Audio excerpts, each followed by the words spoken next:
তাহলে কি খবর? পুজো তো শেষ, কেমন কাটলো সবার? আশা করি ভালোই কেটেছে।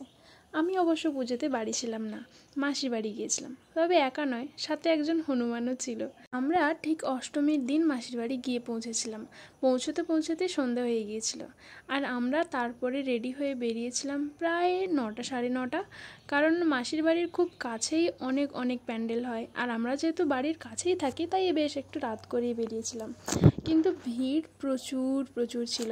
প্রথমে গিয়েছিলাম নান্দনিকে। হ্যাঁ, আমরা কাঁথিতেই গিয়েছিলাম, আর নান্দনিক ওখানকার সবথেকে ফেমাস একটা ক্লাব। এবার তো ওরা আমার পছন্দের একজন মানে সত্যজিৎ রায়কে নিয়ে পুরো থিমটা তৈরি করেছিল। সত্যজিৎ রায়ের সোনার কেল্লার থিমে প্যান্ডেলটা তৈরি হয়েছিল, আর বিভিন্ন রকম প্রপস রাখা ছিল বিভিন্ন অন্যান্য সত্যজিৎ রায়ের গল্পে নিয়ে। আর তার সাথে এই ভূতগুলোও ছিল।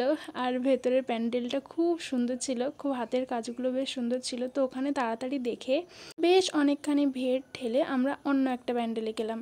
ওই প্যান্ডেলটা আবার শীষমহলের থিমে তৈরি করেছিল, তাই বাইরে থেকে আর ভেতর থেকে দুটোই কিন্তু খুব সুন্দর দেখতে লাগছিল। হাঁটতে হাঁটতে আমরা বেশ অনেকটা ক্লান্ত হয়ে যাওয়ায় মাঝখানে একটা আইসক্রিম ব্রেক নিলাম। আমার তো পার্সোনালি কোন আইসক্রিম খুব ভালো লাগে, তাই আমি কোনটাই নিয়েছি। তো আমরা হাঁটতে হাঁটতে আরও বেশ কয়েকটা প্যান্ডেল দেখে নিয়েছিলাম অলরেডি, যেগুলোর আমি কোনো ফুটেজ নিইনি, অফকোর্স মাই স্টোরেজ প্রবলেম।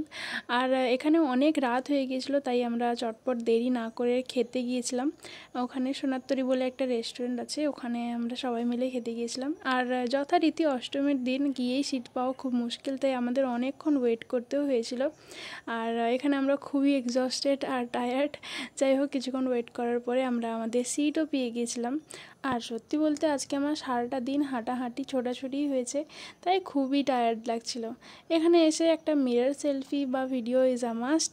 তারপরে ঘুরে গিয়ে যখন দেখি অলরেডি আমাদের স্টার্টার চলে এসছে, আর স্টার্টার খেতে খেতেই বেশ কিছুক্ষণ ওয়েট করার পরে এলো মেন কোর্স। মেন কোর্সে যা ছিল সেটা তোমরা দেখতেই পাচ্ছ। আর এই ভিড়টা দেখে কে বলবে যে এখন 1টা বাজে? যাই হোক, অষ্টমীর দিন মানে এরকম হতে থাকে। বাকি দিনগুলোর ভিডিও নিয়ে তাড়াতাড়ি আসছি। বাই।